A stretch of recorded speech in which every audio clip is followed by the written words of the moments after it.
What's going on, guys? We're going to do a little video on the SPY S&P 500. So today was pretty much a flat day in the overall markets.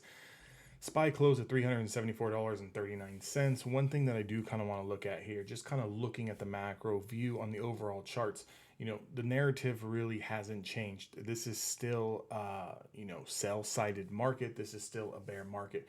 One thing that I do not like today is that we were rejected off the 9 EMA on the daily time frame. We're still sitting well below the 20-day moving average as well as the 50-day moving average.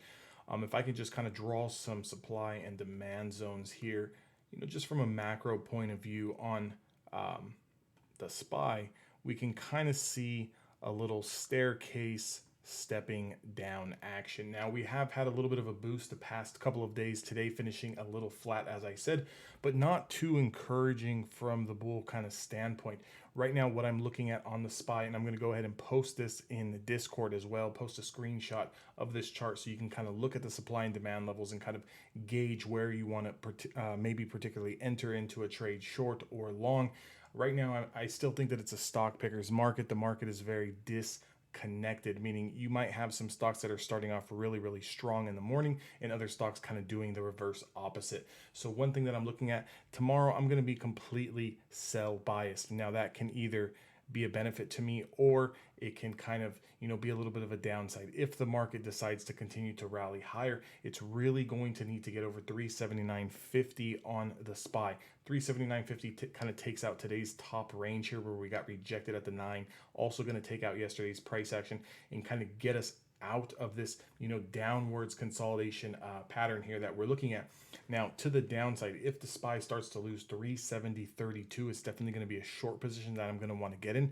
Now that's going to be about 4 points away. So what I'm trying to say here is that we're really stuck between a rock and a hard place.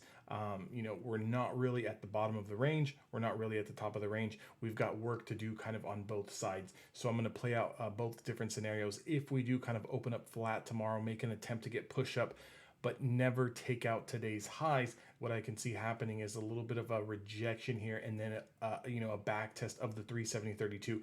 Upon losing 370.32 is where I'm going to want to get short. My price target is going to be 362, which is going to be these recent all-time lows here, going all the way back to, let's get the exact date here, going all the way back to the 17th of June. So just kind of keep that in mind. If we do open up and go sideways a little bit and then kind of have happen what happened this morning where futures were down very significantly in the overnight session, and we kind of immediately trapped all of those eager and early shorts, went red to green on the day's session. If that's going to happen again, we're going to need to see some initial washout off the bell or even in pre-market below this 370.32.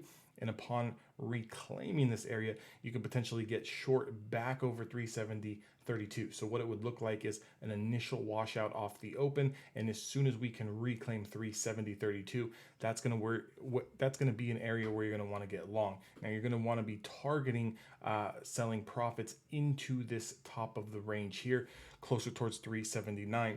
Anything over 379 on a daily candle close is going to be bullish for the bulls moving forward for a continued dead cat bounce. Obviously, the next price target that we're going to try to target is to fill this gap that we have here and a price target of 395 on the SPY.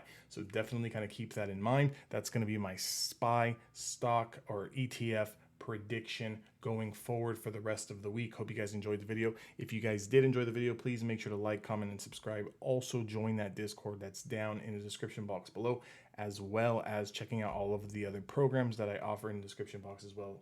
And I'll see you guys all next time.